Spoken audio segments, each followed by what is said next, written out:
Chapter 2. Major approaches to the history of modern India. Looking at how histories are written is part of the study of the intellectual history of the period under discussion and can provide a variety of ideas and explanations. The starting point in the history of a society, therefore, has to be a familiarity with its historiography, the study of historical interpretation. This provides recognition of the intellectual context of history, instead of seeing history as just a narration of events. The modern history of India, for the convenience of understanding, can be read broadly under four approaches: the colonial, or the imperialist, nationalist, Marxist, and subaltern, each with its own distinct characteristics and modes of interpretation.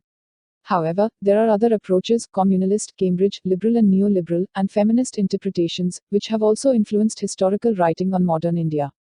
View. The production of histories of India has become very frequent in recent years and may well call for some explanations. The reason is a twofold one: changes in the Indian scene requiring a reinterpretation of the facts, and changes in the attitudes of historians about the essential elements of Indian history. Percival Spear. 14. A brief history of modern India. Colonial approach, historiography. For the major part of the 19th century, the colonial school occupied a high position in India. The term colonial approach has been used in two senses. One relates to the history of the colonial countries, while the other refers to the works which were influenced by the colonial ideology of domination. It is in the second sense that most historians today write about the colonial historiography. In fact, the practice of writing about the colonial countries by the colonial officials was related to the desire for domination and justification of the colonial rule. Hence, in most such historical works there was criticism of indigenous society and culture.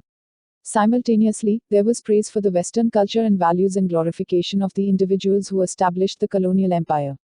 The histories of India written by James Mill, Mountstuart Elphinstone, Vincent Smith and many others are pertinent examples of the colonial historiographical trend. Certain characteristics common to most of the works of these historians are the following. I. Orientalist, representation of India. E. The opinion that the British brought unity to India. E. The notions of social Darwinism: the English considered themselves superior to the natives and the fittest to rule. IV. India viewed as a stagnant society which required guidance from the British, white man's burden, and V. Establishing Pax Britannica to bring law and order and peace to a bickering society. Nationalist historiography approach. The nationalist approach to Indian history can be described as one which tends to contribute to the growth of nationalist. Major approaches to the history of modern India. 15. Feelings and to unify people in the face of religious, caste, or linguistic differences or class differentiation. This approach looks at the national movement as a movement of the Indian people, which grew out of the growing awareness among all people of the exploitative nature of colonial rule. This approach developed as a response to and in confrontation with the colonial approach. It should be noted that the nationalist historians of modern India didn't exist before 1947. Before 1947, nationalist historiography mainly dealt with the ancient and medieval periods of Indian history. However, in the last quarter of the 19th century, a detailed and scientific critique of colonialism for the adverse economic aspects of alien rule was developed by nationalists like Dadabhai Nauroji, M.G. Ranade, G.V. Joshi, R.C. Dutt, K.T. Telang, G.K. Gokhale, and D.E. Watcher. The only accounts of the national movement was by nationalist leaders, not historians, such as R.G. Pradhan, A.C. Mazumdar, J.L. Nehru and Pattabhi Sitaramaiah. R.C. Majumdar and Tara Chand are noted nationalist historians of modern India. Marxist historiography approach. The beginning of the Marxist approach in India was heralded by two classic books, Rajni Palm Dutt's India Today and A.R. Desai's Social Background of Indian Nationalism.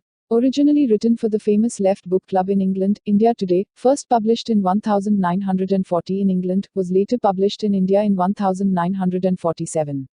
A.R. Desai's Social Background of Indian Nationalism was first published in 1948.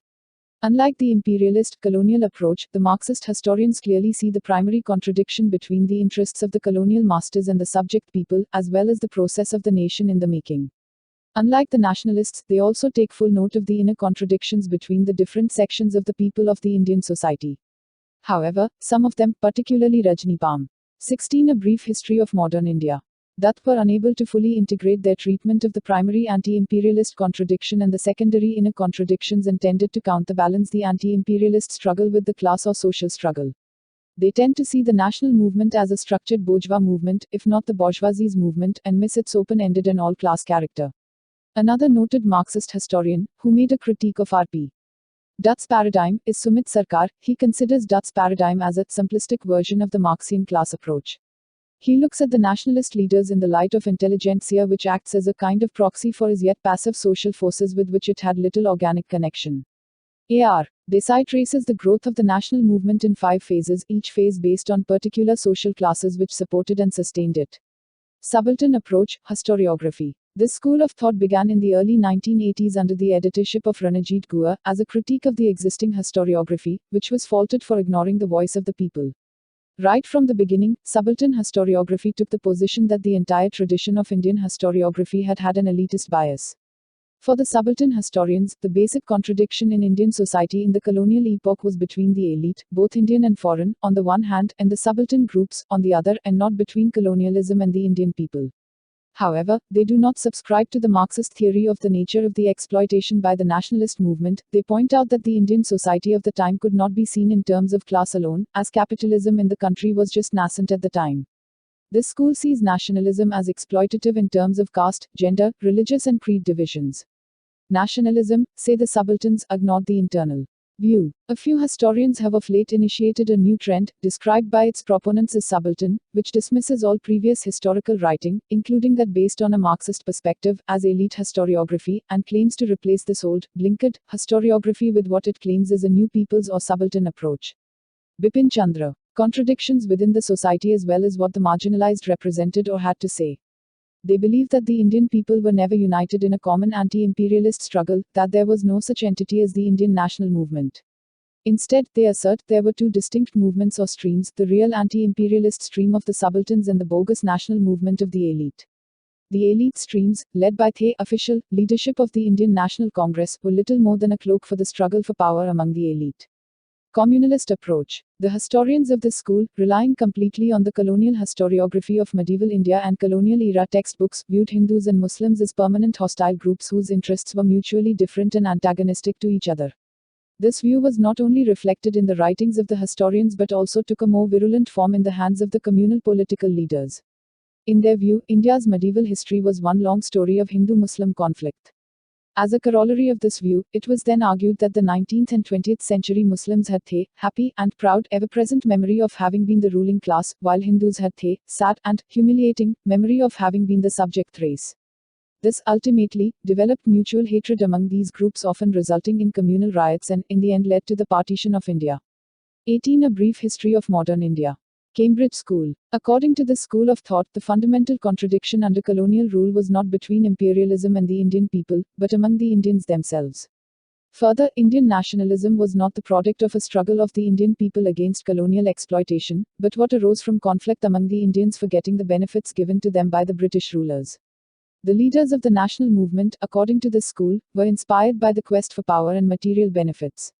This approach has been criticized by many scholars on the ground that it takes the mind or ideals out of human behavior and reduces nationalism to animal politics. Liberal and neoliberal interpretations. According to this interpretation, the economic exploitation of the colonies was not beneficial to the British people as a whole. The availability of markets for British industrial goods in the colonial world and capital investment in overseas markets, like laying of railways in India, might have actually discouraged domestic investment and delayed the development of the new industries in Britain. The proponents of this school of thought are Patrick O'Brien, Hopkins and Kane. Feminist historiography. The shift in terms of the writing of women's history began with the women's movement of the 1970s, which provided the context and impetus for the emergence of women's studies in India. Very soon, women's history broadened and assumed the more complex shape of gender history. In the early years, the endeavor was to write a history of women to supplement the writings of mainstream history. Also, an attempt was made to research and compile an archive of major approaches to the history of modern India. 19. Women's writing. An important area of research has been analysis of the way in which colonial structures, such as the legal structure, affected women's lives. Women's vulnerability due to the denial of ownership of productive resources has been focused on, in the analysis of how progressive laws shaped gender relations.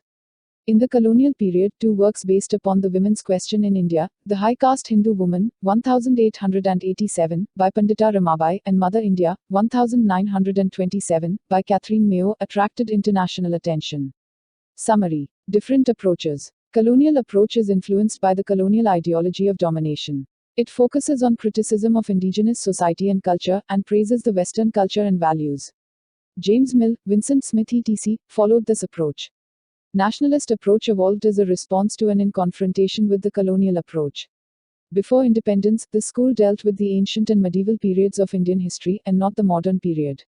After independence, the school focused on modern India. R.C. Majumdar and Tara Chand belonged to the school. Marxist approach focuses on the primary contradiction between the interests of the colonial masters and the native subjects. It also takes notice of the inner contradictions between the different sections of Indian society. R.P. Dutt and A.R. Desai were noted Marxist historians of India. Subaltern approach takes the position that the entire tradition of Indian historiography has an elitist bias and the role of the common masses has been neglected. Ranajit Guha belonged to the school. Communalist approach views Hindus and Muslims as permanently hostile groups whose interests are mutually different and antagonistic to each other. 20. A brief history of modern India. Cambridge School envisages Indian nationalism as a product of conflicts among the Indians themselves for getting the benefits from the British rulers. For them, Indian nationalist leaders were inspired by the greed of power and material benefits.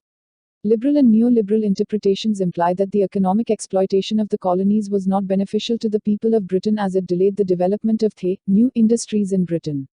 Feminist historiography focuses on areas of research that analyze colonial structures, such as the legal structure, which affected women's lives. It also focuses on women's vulnerability due to the denial of ownership of productive resources.